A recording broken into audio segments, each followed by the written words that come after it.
Hello नमस्कार दोस्तों, स्वागत है आपका आपके अपने यूट्यूब चैनल फ्यूचर गोल्स में। आज हम लोग डिस्कस करने वाले हैं पेंडुलम के बारे में।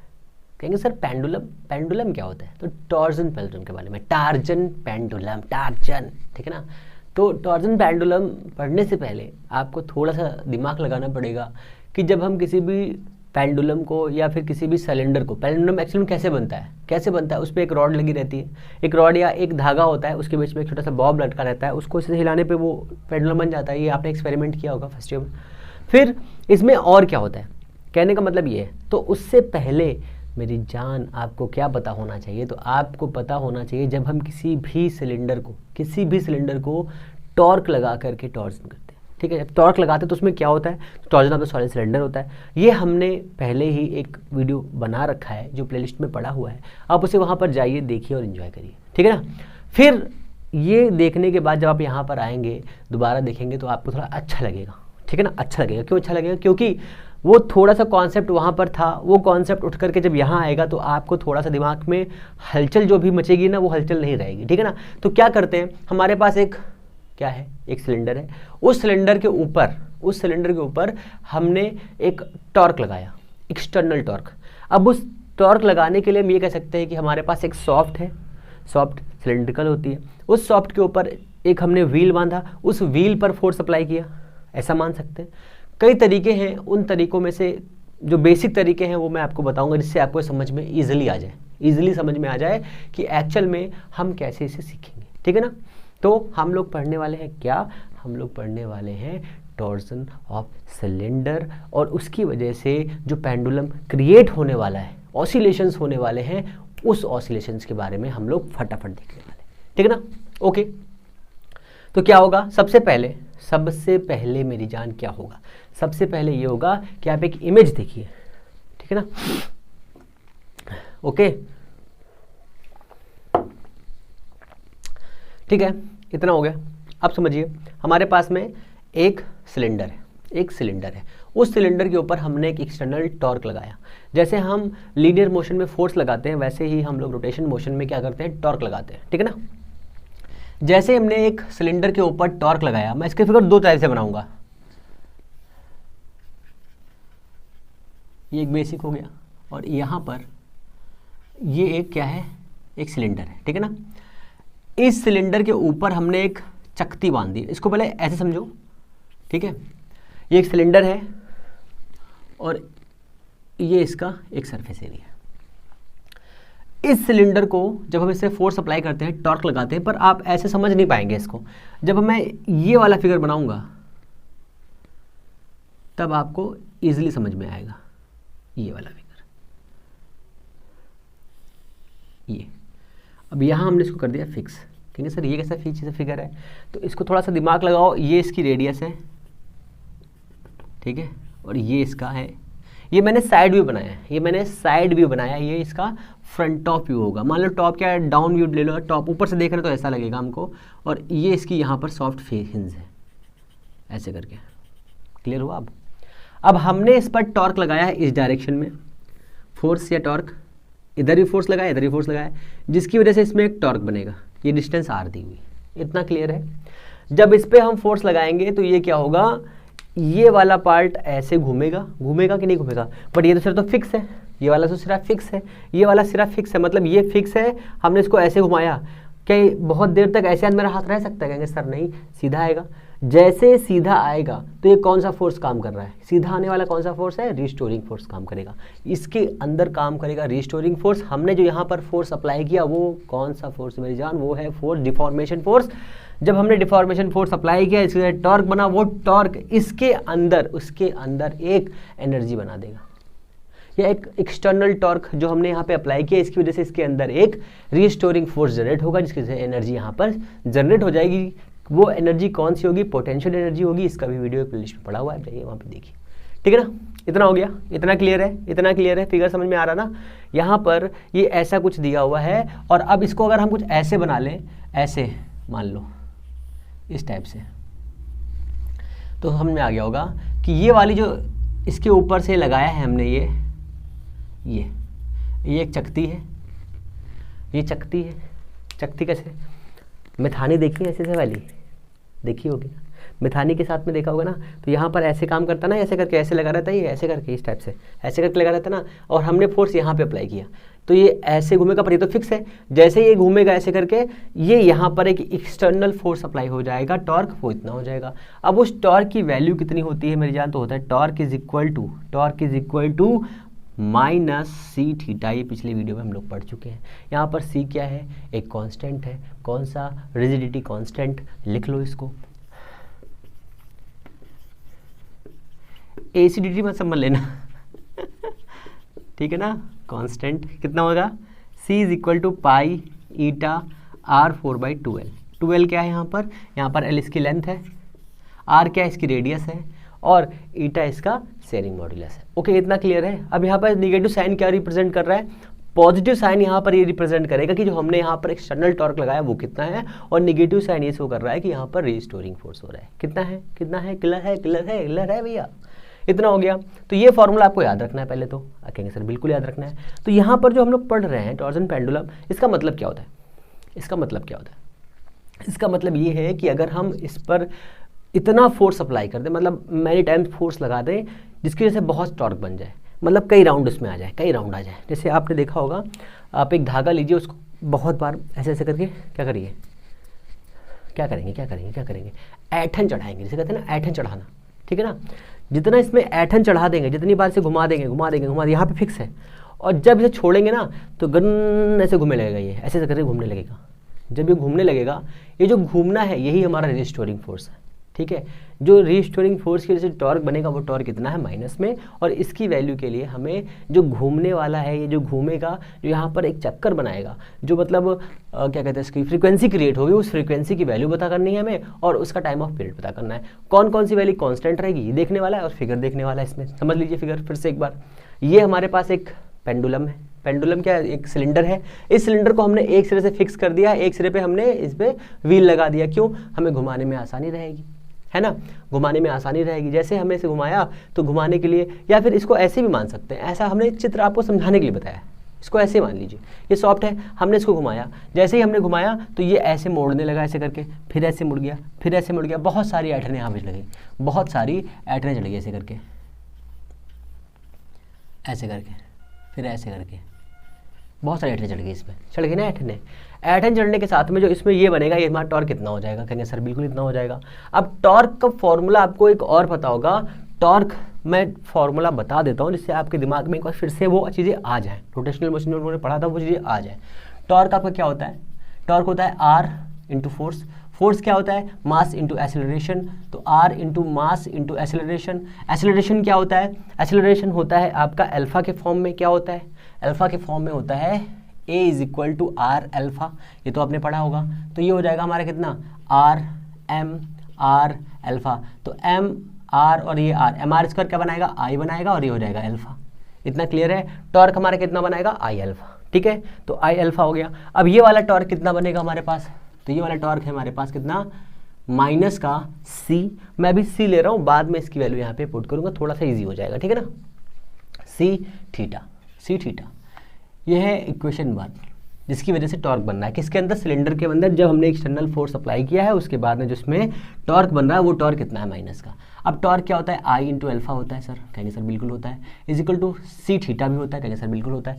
अब अल्फा इज इक्वल क्या होता है, अल्फा इज इक्वल होता है आपका पर यूनिट टाइम पर कोई पार्टिकल जितना एंगुलर वेलोसिटी क्रिएट करता है उसे हम कहते हैं, कहेंगे सर बिल्कुल कहते हैं। पर अगर हम इसको डिफरेंशियल इक्वेशन में लिखना चाहें तो क्या लिख सकते हैं, तो हम लिखेंगे alpha is equal to D omega upon D T लिखेंगे, ठीक है। अब ओमेगा क्या होता है, पर यूनिट टाइम पर कोई पार्टिकल जितना एंगुलर डिस्प्लेस होता है उसे हम क्या कहते हैं, एंगुलर वेलोसिटी कहते हैं। तो ये हो जाएगा theta is equal, theta by T is equal to D theta upon D T is equal कितना हो जाएगा, ओमेगा हो जाएगा ना। अब इसकी वैल्यू को अगर इस वाले फॉर्म में लिखेंगे तो क्या हो जाएगा, d square theta upon D t square, ये हो जाएगा। इतना क्लियर है ना, इतना तो हो ही जाएगा, आपको समझ में आ रहा होगा, alpha is equal this, okay. इसकी वैल्यू के बाद इतना क्लियर है, इसको साफ करने जा रहा हूँ मैं, क्योंकि इसकी ज़रूरत नहीं है, हम लोगों को।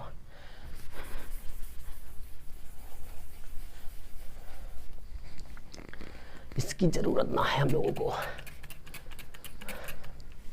ओके।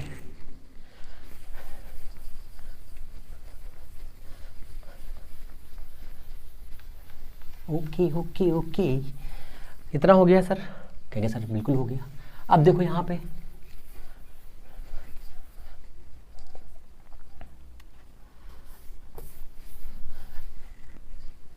आई अल्फा हो गया ना, तो देखो अल्फा इज इक्वल क्या हो जाएगा हमारा, अल्फा इज इक्वल हो जाएगा कितना, D square theta by D t square, ठीक है, इतना हो जाएगा। कहेंगे सर बिल्कुल हो जाएगा। तो मैं अल्फा जब ये नहीं लिखने वाला हूँ, इसको तो हटा दिया मैंने यहाँ से, इसलिए मैंने सामने लिखा। अब देखो यहाँ पर आई दिया, ये आई इसके नीचे जाएगा, कहेंगे सर बिल्कुल जाएगा। ये हो रहा है कितना, माइनस का सी थीटा बाई आई, इतना क्लियर है? इतनी कोई दिक्कत? कहेंगे सर कोई दिक्कत नहीं है। अब ये क्वेश्चन आएगा d square theta upon D t square plus का c theta by I is equal to 0। अब ये इक्वेशन कोई इक्वेशन है, मैं आपको बता रहा हूँ कौन सी इक्वेशन है। हमारे पास एक पार्टिकल है जो ऑसिलेशन कर रहा है, ठीक है ना, सिंपल हार्मोनिक मोशन कर रहा है। तो हमारे पास एक पार्टिकल है जो सिंपल हार्मोनिक मोशन कर रहा है, ये उस पार्टिकल का फिगर है। हमने कहा कि सर ये वाली लाइन है इसकी एक बेसिक सी, और ये इसका एक एक्सेस है, एक इसकी ये लाइन है, इसकी रेडियस है या ए है इसकी, ये यहाँ से ऐसे कुछ है और ये यहाँ से ऐसे कुछ है, ये थीटा घूम रहा है। तो यहाँ से साइन थीटा कितना हो जाएगा, ये इसका है y और ये इसका है x, ठीक है। साइन थीटा हो जाएगा इसका कितना, तो हमने कहा कि एक पार्टिकुलर लोकेशन, इस वाली लोकेशन पर इसकी ये वैल्यू है y, और ये इसका क्या है, एम्पलीट्यूड है, ये इसका एम्पलीट्यूड है। कहेंगे सर बिल्कुल है। तो हो जाएगा y बाई ए। तो यहाँ से इक्वेशन क्या आ जाएगी आपकी, आ जाएगी y is equal to A sine theta ले लीजिए। अब साइन थीटा क्या होता है, पर यूनिट टाइम पर कोई पार्टिकल जितना एंगुलर डिस्प्लेस होता है उसे हम उसकी एंगुलर वेलोसिटी कहते हैं। कहेंगे सर बिल्कुल कहते हैं। तो यहाँ पर क्या हो जाएगा, y is equal to A sine omega t, theta by T is equal to omega होता है एंगुलर वेलोसिटी, होता है कि नहीं होता है? कहेंगे सर बिल्कुल होता है। ये वाली वैल्यू हमने यहाँ पर रख दी, ये हमारे पास इक्वेशन आ गई। कहेंगे सर इस इक्वेशन का फ़ायदा क्या है? इस इक्वेशन का फ़ायदा ये है कि जब हम ये सोच लेते हैं कि कोई पार्टिकल क्या कर रहा है, ऑसिलेशन कर रहा है, तो उसके पास में कौन सा ग्राफ बनता है। तो देखो यहाँ से यहाँ तक क्या बनता है, इसका लैम्डा बनता है, ठीक है, या फिर इस वाले पॉइंट से इस वाले पॉइंट तक का लैम्डा बनता है, जो मैक्सिमम जो एम्पलीट्यूड होता है उसके बीच की डिस्टेंस जो होती है। ये इसका एम्पलीट्यूड है, प्लस का है, ये क्या है, माइनस का है, दिख रहा है नहीं दिख रहा है, माइनस का है। ये बेसिक है, बस थोड़ा सा देख लो, थोड़ा सा दिमाग में आ जाएगा, याद रहेगा थोड़ा सा, है ना। ये इतना हो जाएगा y equal sine theta is equal y by a this in this, ठीक है ना। अब देखो इस वाली क्वेश्चन को यहाँ लेकर के आओ, तो ये हो गया y is equal to A sine omega t. इतना क्लियर है? ये कौन सी इक्वेशन है, ये डिस्प्लेसमेंट इक्वेशन है।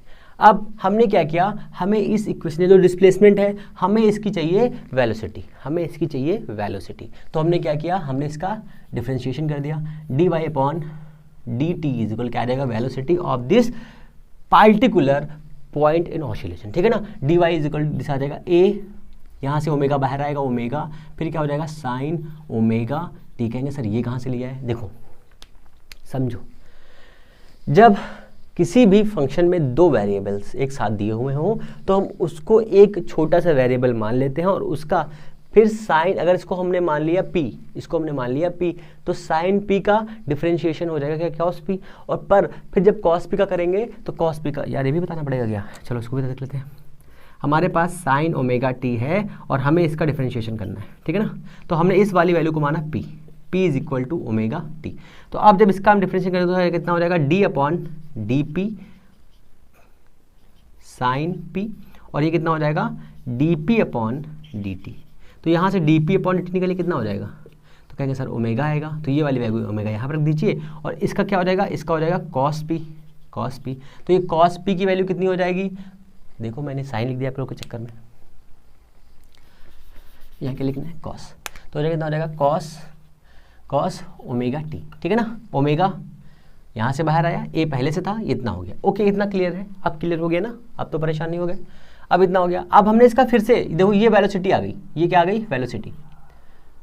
वेलोसिटी आ गई है, ठीक है ना। अब चाहिए हमें एसेलरेशन निकालना है, तो हम क्या करेंगे, d square y upon D t square कर देंगे, फिर से डिफरेंशिएट इसी क्वेश्चन कर देंगे, तो कितना हो जाएगा, फिर हो जाएगा कितना, फिर यहाँ पर आ जाएगा कितना, ए फिर इसका करेंगे तो कितना हो जाएगा, ए ओमेगा पहले से था, इसका करेंगे तो हो जाएगा ओमेगा, फिर एक आ जाएगा, तो एक ओमेगा फिर आ गया, फिर इस कॉस थीटा का डिफरेंशिएशन होता है टी के रिस्पेक्ट में साइन पर माइनस का, साइन ओमेगा टी।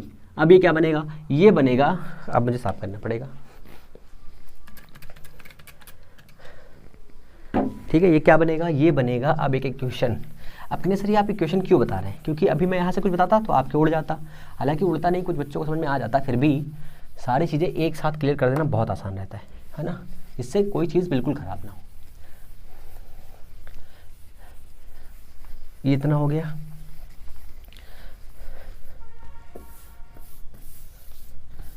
ओके। अब देखिए यहाँ से कितना हो जाएगा, d square y upon D t square, यहाँ पे कितना हो जाएगा, ये हो जाएगा इज इक्वल टू माइनस का a omega square sine omega t. अब देखो ए साइन ओमेगा टी क्या था, वाई था ना, तो इसके लिख सकते हैं क्या, ओमेगा स्क्वायर वाई माइनस का। अब इस इक्वेशन को इधर लेकर के आएंगे तो d square y upon D t square, ठीक है ना, प्लस का ओमेगा स्क्वायर वाई, किसकी रिस्पेक्ट में डिफरेंशिएशन कर रहे थे हम लोग, वाई की रिस्पेक्ट में कर रहे थे ना। तो इसका मतलब क्या है कि अगर कोई हमारे पास ऐसी इक्वेशन आएगी, अगर यहाँ पर जो वैल्यू सेम होगी उस वाली इक्वेशन को हम ऐसे कर सकते हैं। देखो यहाँ पे कुछ दिख रहा है, डी स्क्वायर वाई की जगह पे थीटा है, क्या सर, ठीक है बिल्कुल है, थीटा यहाँ पर भी, थीटा यहाँ पर भी, यहाँ पर ओमेगा स्क्वायर नहीं है, तो हमने कहा बिल्कुल कोई दिक्कत नहीं, ये इतना सेम है। अब देखो ये 0 है, इतना है ना, पर हमें पता है कि इस इक्वेशन में ओमेगा क्या है, एंगुलर वेलोसिटी है कि नहीं है ना। अब ये वाली एंगुलर वेलोसिटी, इसको हम यहाँ से कंपेरिजन कर देंगे, जैसे ही कंपेरिजन करेंगे खेला हो जाएगा हमारा, बस काम 35 हो जाएगा हमारा। D square y upon D t square plus का omega square y is equal to 0। इससे हमें करना है तुलना, ठीक है, कंपेरिजन करना है। जैसे इसे कंपेरिजन करेंगे तो क्या होगा, फिर एक वैल्यू आएगी, कौन सी वैल्यू, वो वैल्यू तो हमें निकालनी है, थोड़ा सा पानी पी लेता हूँ मैं,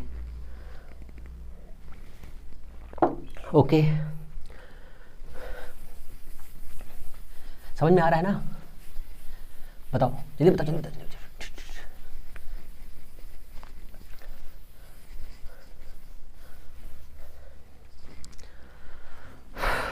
सिंपल हार्मोनिक मोशन है ये, ठीक है, सिंपल हार्मोनिक मोशन है ये भैया, सिंपल हार्मोनिक मोशन में ऐसा होता है, या कोई भी पार्टिकल जो ऑसिलेशन कर सकता है उसके पास एक इक्वेशन होती है ना। तो इस इक्वेशन को तुलना करने पर क्या आएगा, omega square is equal to कितना आ जाएगा, सी बाई आई, तो सेम है ना, ओमेगा से सी बाई आई आ जाएगा, ओके, सी बाई आई आ जाएगा, सी बाई आई। और हमको पता है कि सी इज इक्वल क्या होता है, पाई ईटा R4/12 होता है, कहेंगे सर बिल्कुल होता है। अब आप चाहो तो इसकी वैल्यू यहाँ रख सकते हो, पर हम इसकी वैल्यू सबसे आखिरी में रखेंगे, तो ओमेगा इज इक्वल टू क्या आ जाएगा, सी बाई आई, रूट में जाएगा। अभी देख लो क्या क्या चीज़ इसमें कांस्टेंट है, ठीक है, सभी चीज़ें कांस्टेंट है लगभग। तो ये कितना बनाएगा, ये हमारा ओमेगा आ जाएगा। अब हमें निकालना है फ्रीक्वेंसी निकालना है, तो frequency n is equal, n नहीं एफ लिखता हूँ ना, frequency is equal to 2 pi, nu is equal to 1/2 pi, root में जाएगा सी बाई आई। बताओ कोई दिक्कत है, कहेंगे सर कोई दिक्कत नहीं है। अब इसकी वैल्यू को कई बार चेंज कर सकते हैं, जैसे हमने इसकी वैल्यू कई बार रखी, रखने का मतलब क्या है, अब हम रख रहे हैं सी की वैल्यू रखने के बाद में देखो क्या चेंजेस होते हैं। तो हमने रखा ओमेगा के लिए पहले निकाल रहे हैं, है ना, पहले हम निकालेंगे ओमेगा के लिए, फिर इसमें से हम निकालेंगे रेडियस इसकी, फिर इसका मॉडुलस ऑफ द रिजिडिटी निकालेंगे, सब चीज़ें निकाल रहे हैं एक एक करके। तो सबसे पहले यहाँ से एक टी भी निकाल लो, टी इज इक्वल टू कितना हो जाएगा, टी इज इक्वल टू हो जाएगा 1 बाई में जाएगा, तो ये कितना हो जाएगा 2 पाई 1/c। समझ में आया ना कैसे हो जाएगा, न्यू इज इक्वल 1/t, तो ये पूरा का पूरा पलट जाएगा, 1/t तो पूरा पलट जाएगा, तो 2 पाई ऊपर जाएगा, आई ऊपर, सी नीचे, ये इतना हो गया टी के फॉर्म में। अब ये वाली वैल्यू यहाँ रख रहे हैं, है ना, ये वाली वैल्यू हम यहाँ रख रहे हैं। जैसे हम ये वाली वैल्यू यहाँ रखेंगे और इसको यहाँ पर सॉल्व करेंगे, तो ये हमारा हो गया कितना, ओमेगा कितना रखेंगे, 4 pi square by t square is equal to c कितना है, पाई ईटा R4/2। कुछ कट पिट रहा है, कहेंगे सर बिल्कुल कट रहा है, ये पाई उड़ रहा है, ठीक है। हमें निकालना क्या है, मॉड्यूलस ऑफ रिजिडिटी निकालना है। N is equal to eta is equal to यहाँ कितना हो जाएगा, तो 4 और 2 8 हो जाएगा, 8 आ गया। फिर कितना है, पाई आ जाएगा, कहने से बिल्कुल आ जाएगा। फिर क्या बचा है, देखो 8 पाई हो चुका है, एल बचा है आपका, तो ये हो गया हमारा एल बाई, इतने तो है ना ऊपर, और कुछ तो बचा नहीं है ना। बाकी कितना है, एल बाई आर की पावर 4 और टी स्क्वायर। तो ईटा इज इक्वल टू कितना है, 8 pi by R4 L by t square, ये आ गया आपका, ये आ गया आपका, ठीक है ना। अब आप सोच रहे हो सर आपने ये 1/t स्क्वायर के फॉर्म में क्यों लिखा है, 1/t स्क्वायर के फॉर्म में क्यों लिखा है, तो आपको भी याद दिलाते, देखो t इज इक्वल टू होता है 2 पाई एल बाई जी, होता है कि नहीं होता है रूट में, तो इसका स्क्वायर करो, t square is equal to 4 pi square l by g, आता है नहीं आता है, आता है कि नहीं आता है। अब जी इधर लेकर के आओ, g is equal to 4 pi square l by t square, कुछ समझ में आया, इसलिए लिखा है, इसलिए मैंने ये लिखा है। अगर आप इसका थोड़ा सा कुछ रिलेशन निकालना चाहें तो निकाल सकते हैं, अगर इसका थोड़ा सा रिलेशन निकालना चाहे तो आप निकाल सकते हैं। अगर दोनों को चेंज करेंगे तो यहाँ पर कोई वैल्यू चेंज होकर के आएगी, यहाँ पर कोई वैल्यू चेंज होकर के आएगी, जिसमें नीटा और जी की वैल्यू में थोड़ा सा चेंजेस होगा, क्योंकि ये पेंडुलम ये भी होता है, ये हमारा कौन पेंडुलम है, ठीक है। यहाँ पे एल कॉस थीटा होता है, एल कॉस थीटा होता है ना, यहाँ पे एल कॉस थीटा होता है। अगर इस वैल्यू को इसमें चेंज करते तो क्या होगा, ये भी थोड़ा देख लेते हैं, चलो अच्छा लगेगा हमको भी देख के। तो देखो ये वाला 4 पाई स्क्वायर दिया, तो इसको यहाँ से हटा देते हैं, ये 4 पाई स्क्वायर के नीचे जाएगा, ठीक है ना। अब इसकी जगह पे कितना आएगा, जी बाई, इसकी जगह पे कितना आएगा, यहाँ पे लिखते हैं, इसको यहाँ पे लिखते हैं, यहाँ आ जाएगा कितना, देखिए टॉर्क इज इक्वल टू आया था आई एल्फा, ये था हमारे पास, और जो वैल्यू आई थी कितनी थी, माइनस की सी थीटा थी, ठीक है ना। अब ये हो जाएगा हमारा आई एल्फा प्लस का c theta is equal to 0। अब ये हो जाएगा आई, ये कितना हो जाएगा, d square theta upon d t square plus का c pi eta R4 by 2L, और यहाँ पे क्या आ गया हमारा, यहाँ पे हमारा आ गया क्या, थीटा इज इक्वल टू 0, ठीक है ना। आई इधर लेकर आए तो d square theta upon d t square plus का pi eta R4 by 2IL theta is equal to 0। अब देखो यहाँ पर ये वाली वैल्यू कितनी है, ओमेगा के बराबर है, तो omega square is equal to कितना आ गया हमारा, पाई ईटा R4 2IL, ठीक है ना, 2IL इतना आ गया।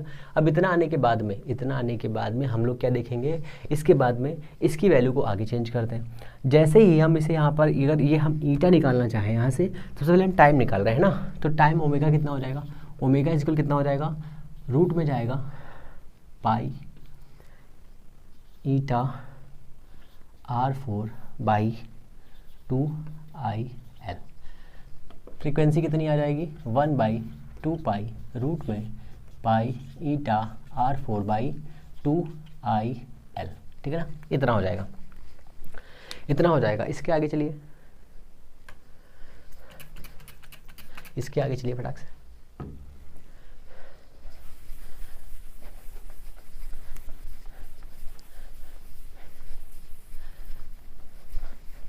ये हो गया। इसके आगे चलिए, एक वैल्यू स्किप होने के बाद में समझ लो क्या हो सकता है, पूरा फॉर्मूला चेंज हो सकता है। तो उसके लिए सॉरी शक्तिमान, ये इतना हो गया। अगर यहाँ पे टाइम निकालते तो टाइम इज इक्वल कितना आ जाता कितना, 2 पाई रूट में जाते 2IL बाई पाई नीटा R4, ये हो गया टी। अब आपको याद होगा कि हमारे पास एक टाइम पीरियड और होता है 2 पाई L बाई जी, किसका, कौन पेंडुलम का, फॉर्मूला याद है ना, दोनों टी को इक्वल कर दो, 2 pi is equal to 2 pi L by g, L by g is equal this, root में 2IL बाई पाई नीटा R4, इतना हो जाएगा, 2 पाई उड़ जाएगा। अब देखो L से ये वाला L उड़ जाएगा, कितना बचेगा, 1/2 g is equal to 2I by pi नीटा R4, इतना बचेगा, सर बिल्कुल बचेगा। अगर जी की वैल्यू हम निकालना चाहें तो कितनी निकलेगी, दोनों का स्क्वायर कर दो, तो 1/g इज इक्वल टू कितना आ जाएगा, 2I बाई पाई नीटा R4 इतना आएगा। अब जी इधर जाएगा तो g इज इक्वल टू, जिस इस तरह का g इज इक्वल टू कितना आ जाएगा हमारा, पाई नीटा R4 1/2i। ये हमारा आ गया जी और इतना, ठीक है ना। अभी भी एक चेंजेस है इसमें। क्या चेंजेस है, अब देखो सही से दिमाग लगा लो फिर से एक बार। ओमेगा इतना है हमारे पास, पाई नीटा R4/2i l, इसको कन्वर्ट किया 2 pi nu is equal to this, nu is equal to 1/2 pi eta R4/2i l। Okay, इतना हो गया। अब इस वाली वैल्यू को हमने टी में कन्वर्ट किया तो ये वाला पूरा पार्ट ऊपर चला गया, 2 पाई 2i l हो गया, ठीक है ना, पाई नीटा R²। और हमारे पास कौन पेंडुलम का फॉर्मूला होता है, T is equal 2 pi L/G इतना होता है। इस वाली वैल्यू को इससे कंपेरिजन कर दिया, 2 पाई उड़ गया पहले ही, L और L उड़ गया, कितना बच रहा है, 2i बच रहा है। किसका, जो हमने एक्सटर्नल टॉर्क लगाया है उसकी वजह से। देखो L यहाँ पर है ही नहीं, L यहाँ पर है ही नहीं, अगर दोनों की तुलना करेंगे तो हम तुलना करने के बाद क्या आया है, ईटा बाई जी, ये वाला ईटा इधर लेकर के आओ, इज इक्वल टू 2i, कहाँ पर है देखो 2i by pi R4, pi R4, दिमाग लगाओ। अगर हम किसको i बराबर अपना फॉर्मूला यहाँ पर सबमिट कर दें, मतलब रख दें, तो क्या होता है, i बराबर क्या होता है, mr² होता है, ठीक है, i बराबर mr² होता है कि नहीं होता है बताओ, 2 × mr², ठीक है ना, mr²। अब mr² हमने किसका रखा है, हमने मान लिया कि हमारे पास डिस्क थी, ठीक है ना, पाई R4 स्क्वायर से ये उड़ेंगे, हो जाएगा कितना बचेगा, 2 बचेगा यहाँ पर। तो eta by g is equal to 2m by pi R²। अब पाई R² क्या होता है पता है आपको, पाई R² क्या होता है, पाई R² होता है एरिया किसका, सिलेंडर का। तो ये कितना हो जाएगा 2m बाई ए, m/a। अब कुछ याद आ रहा है आपको, कुछ याद आ रहा है, दिमाग लगाइए, थोड़ा सा दिमाग लगाइए। अगर ये जी जाएगा mg हो जाएगा, mg हो जाएगा कि नहीं हो जाएगा, अगर mg हो जाएगा यहाँ पर तो f/a आएगा कि नहीं आएगा, f/a आएगा कि नहीं आएगा। तो f/a यहाँ पर स्ट्रेन तो है नहीं क्योंकि लेंथ हमने कैंसिल कर दी है, इसलिए आपको ये याद रखना है कि जो बेसिक फार्मूला आया है ईटा बाई जी की वैल्यू का, ये वाला इंपॉर्टेंट है, ठीक है ना, ये वाला इंपॉर्टेंट है। जो पीछे हम लोग भूल गए थे आई लगाना, तो उसको ज़रा देख लीजिएगा, कोई दिक्कत की बात नहीं है। अब अगर चीज़ें आपको पसंद आ रही है तो प्लीज़ चैनल को लाइक शेयर सब्सक्राइब करें, अपना प्यार ऐसे देते रहें। अगर कोई प्रॉब्लम है तो प्लीज़ बताएं, और अगर दिक्कत है तो प्लीज़ डिसलाइक ज़रूर करें, और अगर अच्छा लगा है तो प्लीज़ लाइक ज़रूर करें, और अपना प्यार ऐसे देते रहें। हम लोग मिलेंगे नेक्स्ट वीडियो में। नमस्कार।